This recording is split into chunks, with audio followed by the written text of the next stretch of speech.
Vamos a presentar ahora la conferencia de clausura del día de hoy, que la doctora María Luisa Pfeiffer. La doctora Pfeiffer es doctora en filosofía por la Universidad de Sorbonne, París, es investigadora del CONICET y es nuestra editora de la revista Red Bioética UNESCO, además de la revista Cuadernos de Ética. Es coordinadora de la página web de la Red Bioética UNESCO, así que todo lo que ven de original y de bueno ahí es ella que está ahí atrás, pero fundamentalmente es la secretaria ejecutiva de la Red Bioética, gran trabajadora en esto. Trabajamos juntas en muchas cosas. Es docente de grado en la Facultad de Medicina de la UBA y de posgrado en la misma universidad y en la Universidad de Lanús, evaluadora de proyectos de investigación para el CSIC y el CONICET de la Argentina, ex miembro de la Comisión de Bioética y Derechos Humanos en las Investigaciones Biomédicas de la Secretaría de Derechos Humanos de la Nación y miembro del Comité de Bioética del Hospital de Clínicas de la UBA. Acá, miembro del Consejo Directivo de la Asociación Argentina de Investigaciones Éticas. Pero sobre todo me parece que vale la pena mencionar que es una trabajadora incansable por la bioética, una docente excelente y que está en todos lados y una compañera y amiga, así que la palabra, María Luisa. Bueno, buenas noches, se nota que es compañera y amiga, ¿no?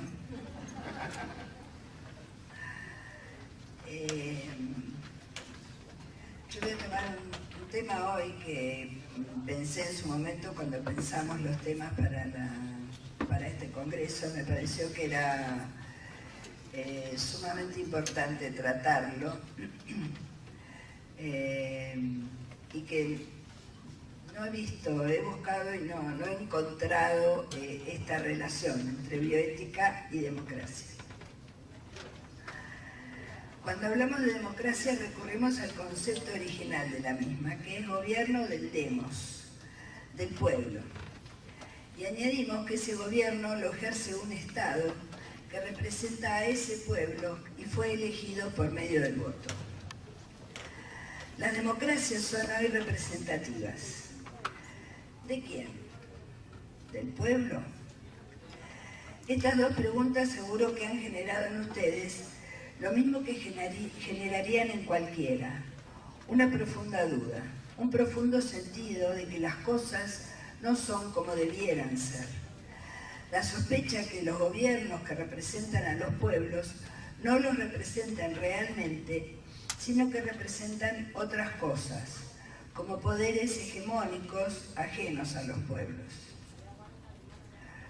¿No te gusta este gobierno?, nos preguntan. Espera las elecciones y vota a otro. Es una respuesta que no nos conforma, ya que el ejercicio del voto no garantiza al pueblo ni soberanía ni poder de gobernar. Solamente generan algunos la ilusión de estar ejerciendo algún poder que los más tenemos la certeza que ejercen otros. Como dice Castoriadis, lo que sucede cada 4 años en los países es un simulacro de traspaso de poder, pues este queda siempre en las mismas manos.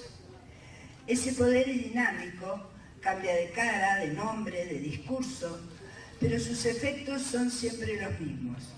Mantenerse a costa de la vida de los más desprotegidos, chupar su fuerza de los más débiles.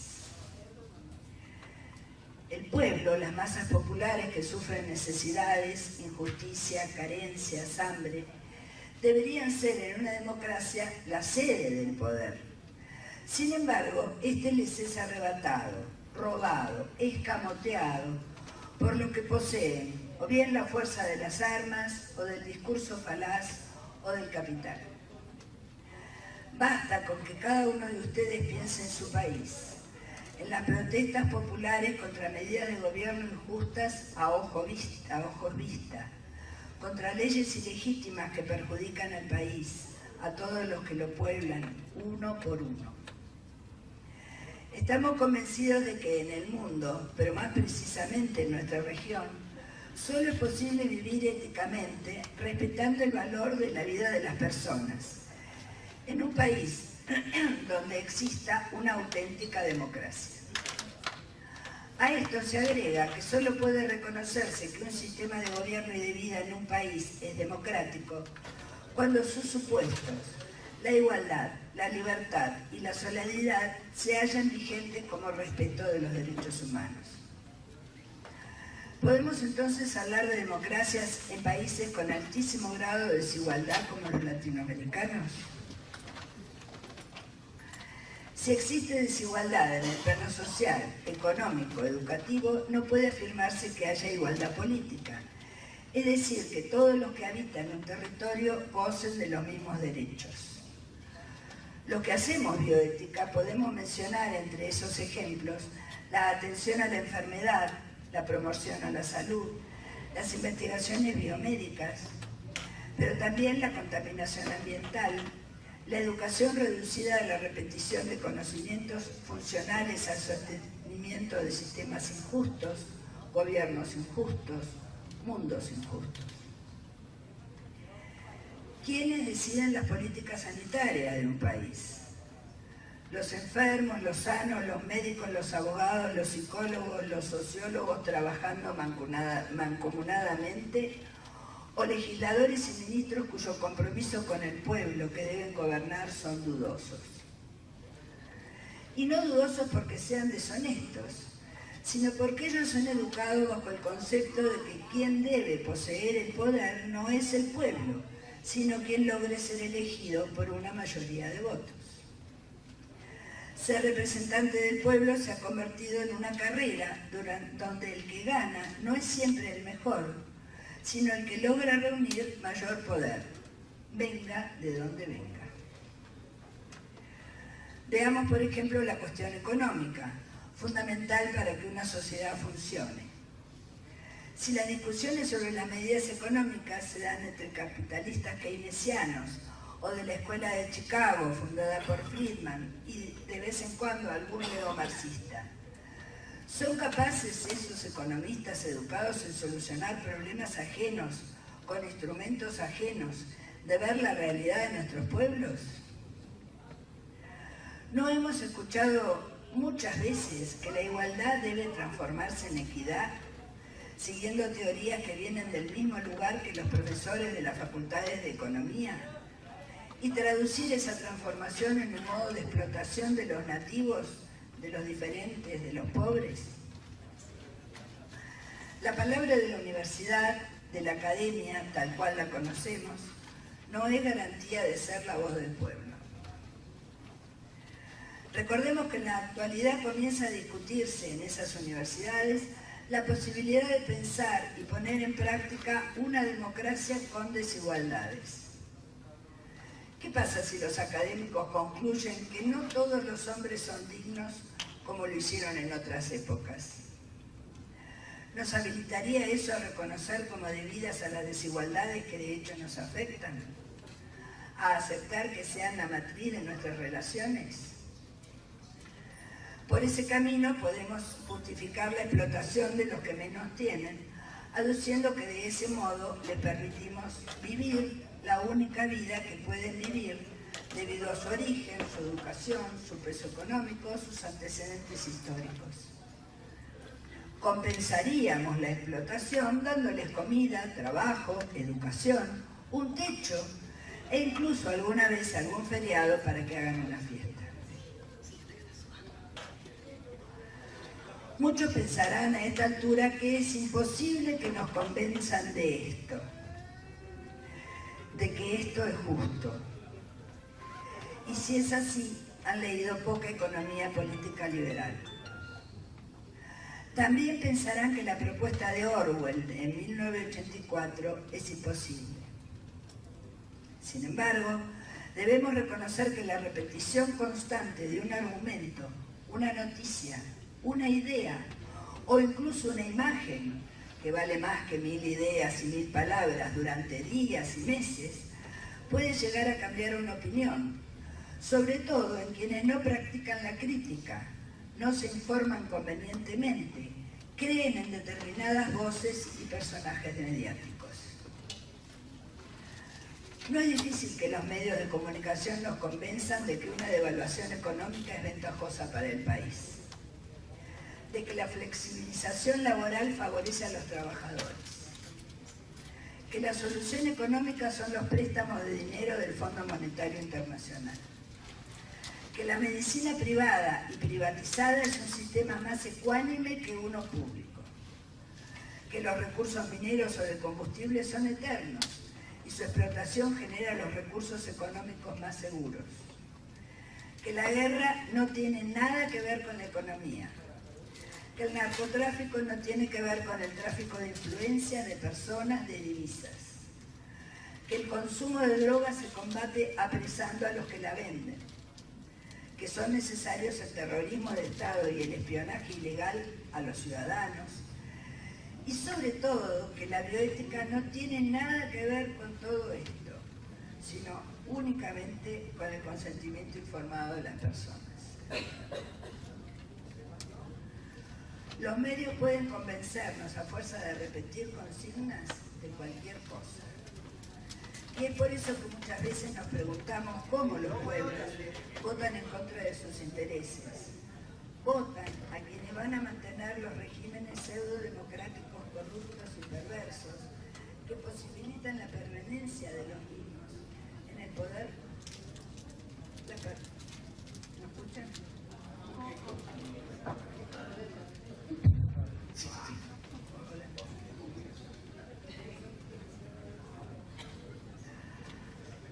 Bueno, vuelvo. Los medios pueden convencernos a fuerza de repetir consignas de cualquier cosa. Y es por eso que muchas veces nos preguntamos cómo los pueblos votan en contra de sus intereses. Votan a quienes van a mantener los regímenes pseudodemocráticos corruptos y perversos que posibilitan la permanencia de los mismos en el poder, disfrazados con las ropas de la izquierda o la derecha. Los bioeticistas sabemos, o deberíamos saber, que no participar en una discusión sobre vigencia de derechos, no denunciar la corrupción pequeña o grande junto con un colectivo, de nada vale la denuncia individual, no crecer en la propia conciencia de lo que significa vivir una buena vida y no permitir que los demás crezcan a la par. No defender con la palabra y la acción, junto con otros a quienes sufren explotación de cualquier tipo. No participar en la discusión sobre leyes que afectan a la vida saludable de los individuos y la comunidad es un modo de hacerse cómplice de los poderes. Los bioeticistas debemos convencernos que no basta con predicar la ética, hay que ponerla en práctica, hay que hacer política. Sin embargo, es fundamental no caer en la tentación de convertir la bioética en biopolítica, en el sentido de usar al bio para garantizar y obtener poder. Poner a los bioeticistas en el lugar de los poderosos. La denuncia histórica de Foucault, que luego fue modificada y acentuada por los filósofos políticos actuales, fue la de usar el argumento de la defensa de la vida para someterla en los hombres y en la naturaleza.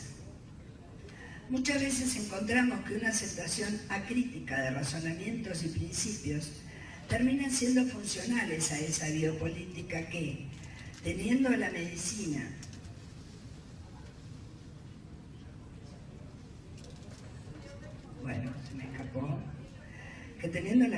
como aliada, sobre todo a la ciencia biológica como aliada, lo que ha logrado es en realidad convertir a la vida en algo menospreciable, vendible al mejor postor, subordinarla al interés de los que comercian con ella en el mercado. La bioética debería dar lugar a una biopolítica que mantuviera sus exigencias para no ser cómplice de una biopolítica de la que definió Foucault como instrumento de dominación de los pueblos. No hacer bioética en serio, no comprometerse con ella en la medida de las posibilidades, forzando a estas siempre un poco más, termina convirtiendo a la bioética a los comités de ética, a los bioeticistas, en instrumento útil para esa dominación. Termina siendo funcional al poder. Bueno, como ven, se me escapa la computadora.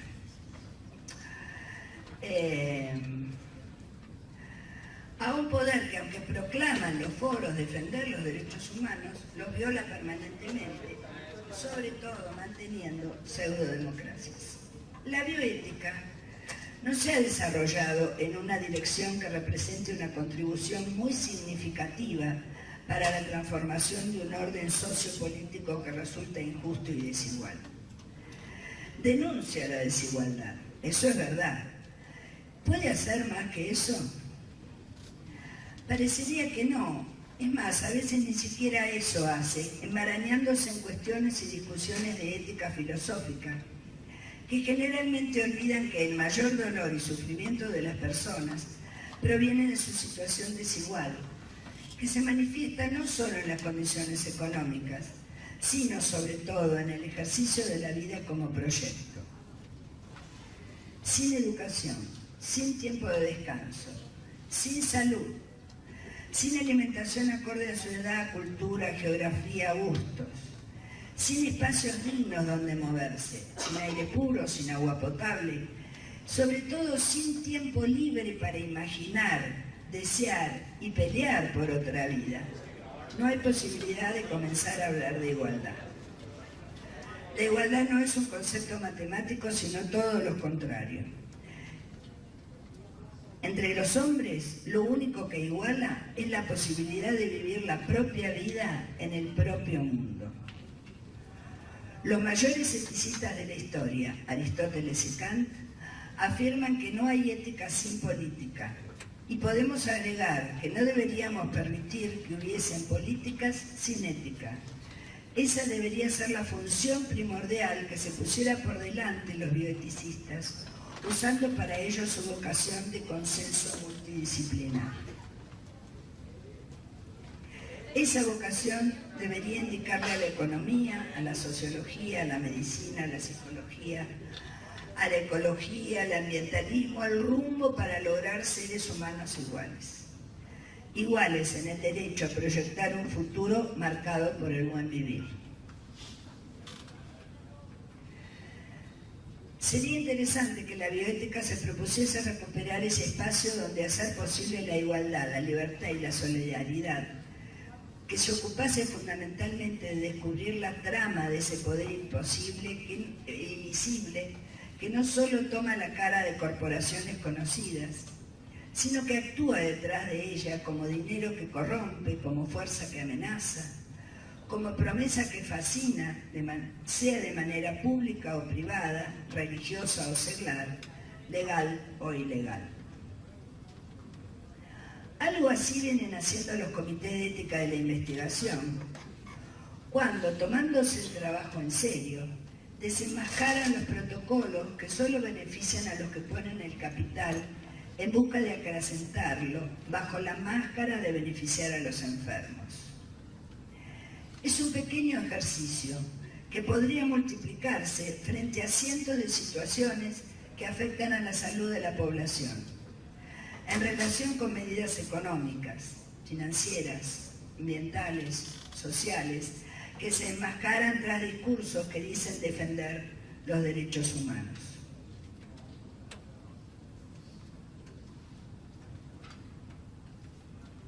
Esta es una propuesta que, bueno, es un poco aventurada, pero creo que los bioeticistas debemos organizar espacios de discusión ética semejantes a los comités para trabajar con el pueblo, con la gente común, sin buscar réditos académicos, pero aprovechando el aval social que nos da la academia, con el fin de encontrar o crear espacios de diálogo democrático donde se discutan los auténticos problemas del pueblo y se evalúen las políticas de los estados en relación con esos problemas, donde se dé peso al poder colectivo para sostener prácticas basadas en la inclusión, Por ejemplo, la autogestión administrativa y política de un hospital.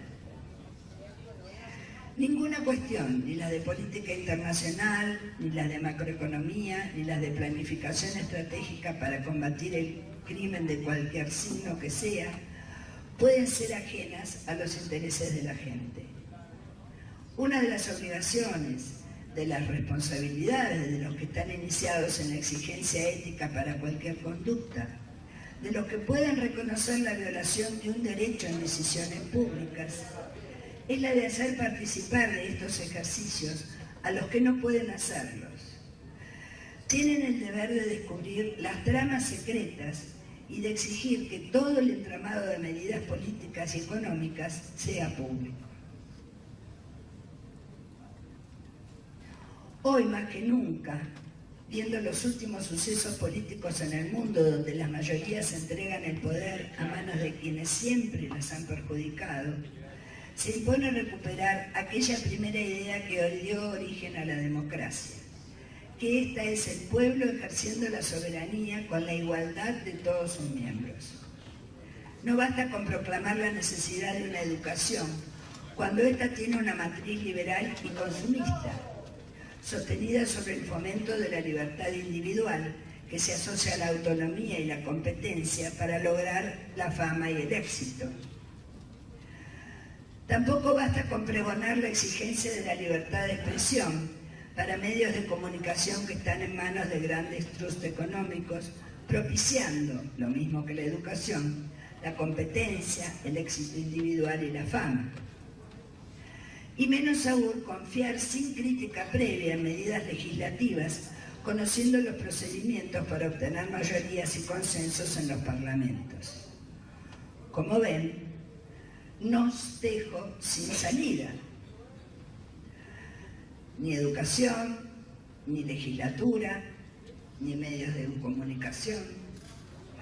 ¿Cómo crear auténticas formas de participación democrática, estructuras en las que pueda insertarse el ciudadano? Ahora sí que se me fue.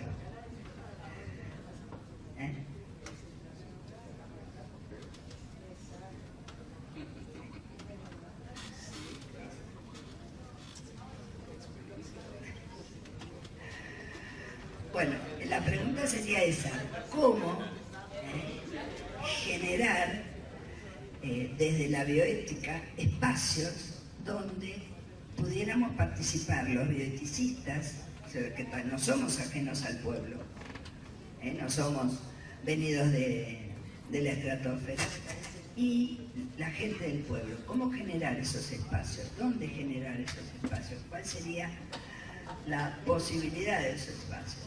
Ahora lo encuentro, no te preocupes. Sí, es que toco cualquier cosa. Los que me conocen ya saben que toco italiano.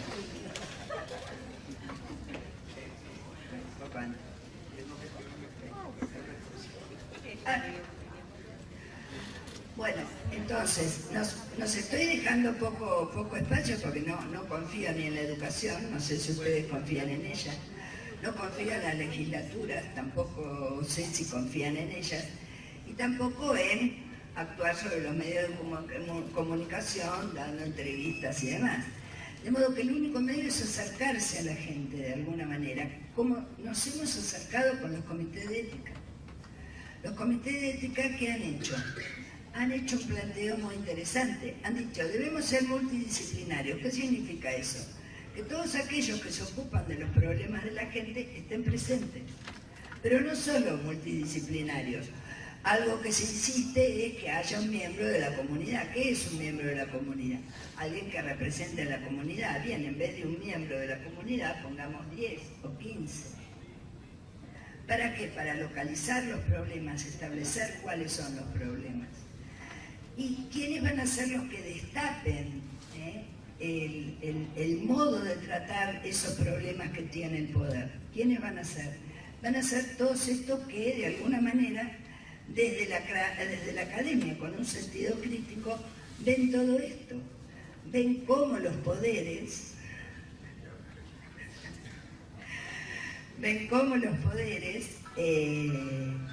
de alguna manera siguen dominando a los pueblos.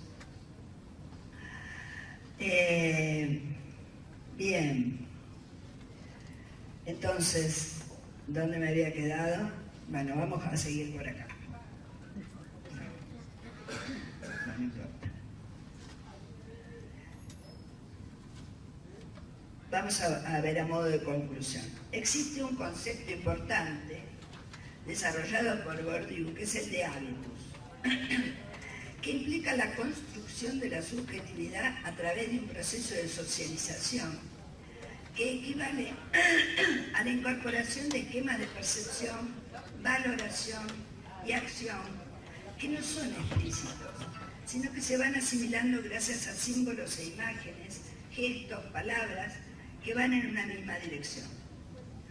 Al complementarlo con el concepto de campo, conjunto de relaciones de fuerza de una sociedad, tenemos el esquema claro de qué es lo que está sucediendo en nuestra región, y yo diría en el mundo. Históricamente, el concepto de política había sido denigrado, puesto que los que practicaban la política estaban al servicio de los poderosos y olvidaban los intereses del pueblo. Eso generaba permanentemente la denuncia de promesas no cumplidas, de mentiras, de la aceptación de dádivas de esos poderosos, de corrupción, que podía ser dinero o poder. En los últimos 10 o 12 años surge en América Latina un movimiento de recuperación de la política, de recuperación de la confianza en la política, en tanto y en cuanto algunos gobernantes escuchaban las necesidades del pueblo y buscaban la forma en que podían instaurar derechos y defenderlos. Si bien esa comunicación pudo ser mayor y más eficiente, hacemos mención de ella porque desde hace poco más de un año, América Latina viene sufriendo, ahora tengo miedo de tocar, ahora sí, viene sufriendo, no me dejaste leerlo, el embate, supongo que voy a hablar del embate. De diferentes maneras, el embate de los medios de comunicación cómplices,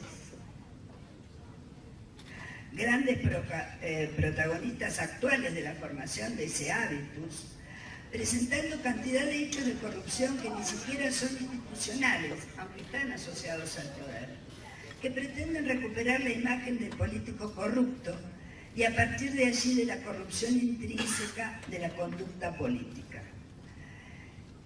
No sé ustedes, pero yo durante muchísimos años de mi vida escuché que no había que hacer política y que cuando uno hacía alguna mención de alguna actuación o de alguna idea, te decían, eso es política, de eso no se puede hablar, eso es política. Eso que está haciendo ese director de hospital es política, eso que está haciendo esa maestra es política. Y sí, es política. Es decir, nos quieren convencer de que hay una corrupción intrínseca en la conducta política. Es decir, que el pueblo no puede hacer política, que los únicos que pueden hacer política son los políticos. No, porque son todos corruptos. ¿Quién? El propósito claro de todo esto, y si no, fíjense lo que está pasando cada uno en sus países. Yo estoy hablando desde la Argentina, donde estamos viendo este proceso con una claridad meridiana.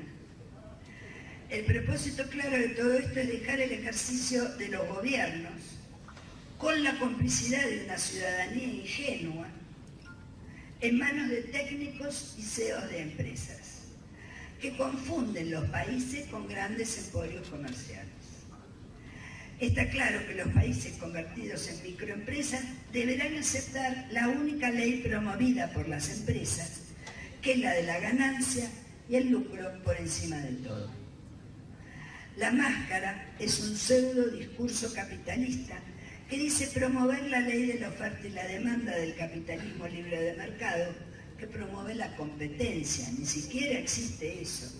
Pseudo discurso porque la única libertad que se toma en cuenta es la del lucro individual, que de ninguna manera, ni siquiera como derrame natural, se plantea el beneficio de los que no compiten.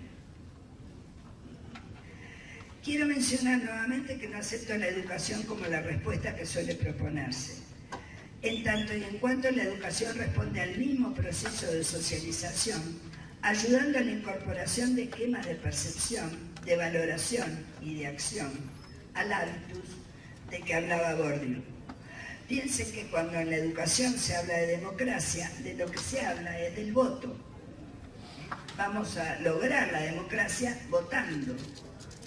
¿Cómo ejercemos la democracia? Con el voto. Nos enseñan a votar, el cuarto oscuro, que nadie nos vea, todas esas cosas en la escuela. Resulta que el voto sigue manteniendo la estructura.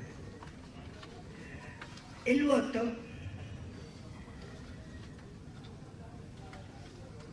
en tanto y tal cual existe, sigue propiciando la violencia de los poderosos, sea por las armas, la acción de los medios o la corrupción de la política. Debemos pensar y poner en práctica en la bioética formas democráticas. Vemos cómo la bioética tiende a institucionalizarse y perder su destino político, es decir, su destino ético en el mejor sentido de la palabra, que es el de construir una polis feliz, según Aristóteles, y un mundo en paz, según Kant. Los bioeticistas tenemos un desafío en este mundo que busca denigrar a la política, sacarla de juego y por consiguiente enviar a la ética al rincón de las antigüedades. Debemos convertirla en discursos vacíos, enmascaradores de lo que sucede realmente, o si no, construir nuevos modos de vivir democráticamente. Yo me quedaría con esto último, construir nuevos modos de vivir democráticamente. Si la bioética ha promocionado comités democráticos para la medicina, ¿por qué no hacerlo para todos los ámbitos en que se desarrolla la vida de los hombres?